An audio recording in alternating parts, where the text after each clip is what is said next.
अच्छे रिटर्न्स के लिए स्टॉक मार्केट में हमेशा इन्वेस्टर्स को अट्रैक्ट करता है, जिससे इन्वेस्टर्स अच्छी अमाउंट में प्रॉफिट बना सकते हैं। साथ ही अगर इन्वेस्टर्स केयरफुल ना रहे तो उससे स्टॉक मार्केट में इन्वेस्टिंग और ट्रेडिंग करके उनका लॉसेस भी हो सकता है। पेशेंस, डिसिप्लिन के अलावा उनके पास अच्छी अमाउंट में रिसर्च होनी चाहिए, जिससे अपने नॉलेज का यूज़ करके प्रॉफिट बनाया जा सकता है। नमस्कार दोस्तों, आज हम बात करेंगे स्टॉक मार्केट इन्वेस्टमेंट के बारे में। क्या आपको लगता है कि स्टॉक मार्केट में इन्वेस्ट करने के लिए बड़ा इन्वेस्टमेंट्स चाहिए? तो सुनिए, आपको बड़ा अमाउंट इन्वेस्ट करने की ज़रूरत नहीं है। छोटे शुरुआत करें और धीरे धीरे अपने इन्वेस्टमेंट को बढ़ा सकते हैं। लेकिन याद रहे, स्टॉक मार्केट में पैसा कमाना आसान नहीं, जिसमें पेशेंस, डिसिप्लिन और रिसर्च की ज़रूरत पड़ती है। स्टॉक मार्केट में पैसा कमाना एक अलग आर्ट है। अगर आप केयरफुल नहीं हैं तो लॉसेस भी हो सकता है। सबसे पहले समझना है कि मार्केट बिहेव कैसे करता है और स्टॉक को कैसे एनालाइज करना होता है। रिसर्च और अंडरस्टैंडिंग के बिना पैसा कमाना डिफिकल्ट है। अब समझते हैं कि स्टॉक मार्केट क्या है। स्टॉक मार्केट एक मार्केट है, जैसे कि एक सब्जी मंडी, जहां हम सब्जी को खरीद या फिर बेच सकते हैं। ठीक उसी तरह स्टॉक मार्केट में शेयर्स को खरीद या फिर बेचा जा सकता है। इंडिया में आप शेयर मार्केट में डायरेक्टली शेयर्स को बाय या फिर सेल नहीं कर सकते। उसके लिए आपको रजिस्टर्ड स्टॉक ब्रोकर्स का हेल्प लेना होगा, जिससे शेयर्स को बाय या फिर सेल किया जा सकता है। वैसे तो इंडिया में बहुत से स्टॉक ब्रोकर्स हैं, जिससे आप इन्वेस्ट या फिर ट्रेड कर सकते हैं स्टॉक मार्केट में, और इससे ब्रोकर्स के सर्विसेज और सर्विस चार्जेस वेरी करता है। आपको खुद से राइट ब्रोकर सिलेक्ट करना होगा। इंडिया में 2 ही स्टॉक एक्सचेंजेस हैं, जिसमें एक नेशनल स्टॉक एक्सचेंज जिसे हम NSE कहते हैं और दूसरा बॉम्बे स्टॉक एक्सचेंज जिसे हम BSE कहते हैं। इन दोनों एक्सचेंजेस के अलावा कुछ और नेशनल और रीजनल स्टॉक एक्सचेंज हैं, जिसमें most of the trade NSE और BSE में ही किया जाता है। 80% तक के ट्रेड NSE और BSE में ही सिर्फ होता है।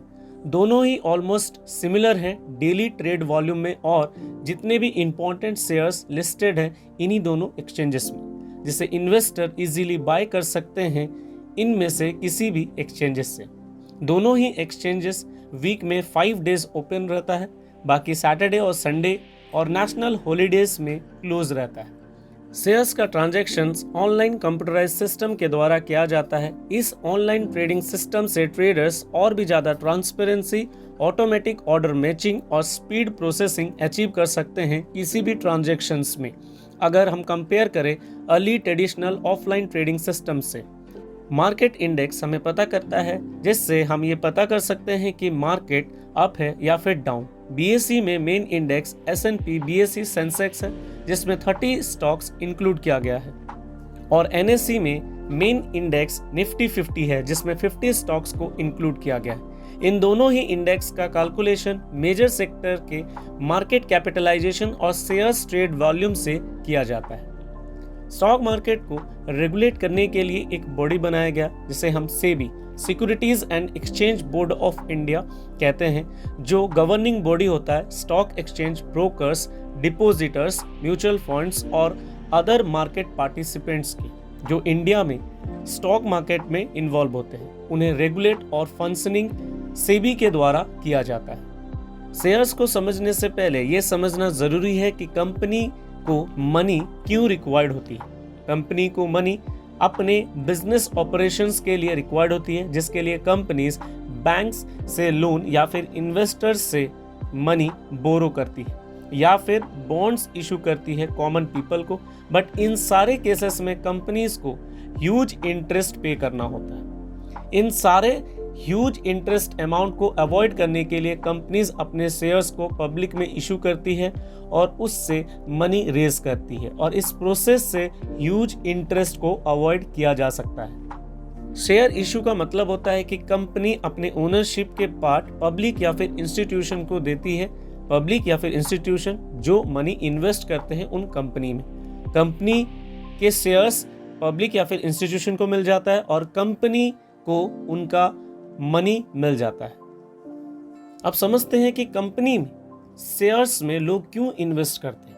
अगर आप अपने मनी को शेयर्स में इन्वेस्ट करते हैं तो आपको उस कंपनी का ओनरशिप मिलता है, जितने भी शेयर्स आप खरीदते हैं आप उतने ही ओनरशिप होल्ड करते हैं और इसके साथ आपको प्रॉफिट का शेयर्स डिविडेंड के तौर पे मिलता है, जिससे कंपनी अपने बिजनेस ऑपरेशन से अर्न करती है। उस प्रॉफिट को शेयर होल्डर्स के बीच में डिस्ट्रीब्यूट किया जाता है, तो उस डिस्ट्रीब्यूटेड पोर्शन को ही हम डिविडेंड कहते हैं। डिविडेंड्स के अलावा लॉन्ग टर्म में शेयर होल्डर्स को अपने कैपिटल में भी अप्रिसिएशन मिलता है, जिससे कंपनी अगर लॉन्ग टर्म में प्रॉफिट अर्न कर रही है, इससे कंपनी ग्रो करती है और कंपनी के शेयर्स प्राइस भी ग्रो होता है। साथ ही जो शेयर होल्डर्स शेयर्स होल्ड रखे हैं उनका भी प्राइस इंक्रीज होता है। अगर इन केस फ्यूचर में कोई भी शेयर होल्डर शेयर्स को सेल करते हैं तो उनके कैपिटल अप्रिशिएट होते हैं। तो आज के इस वीडियो में बस इतना ही। मिलते हैं हमारे नेक्स्ट वीडियो में, तब तक के लिए धन्यवाद।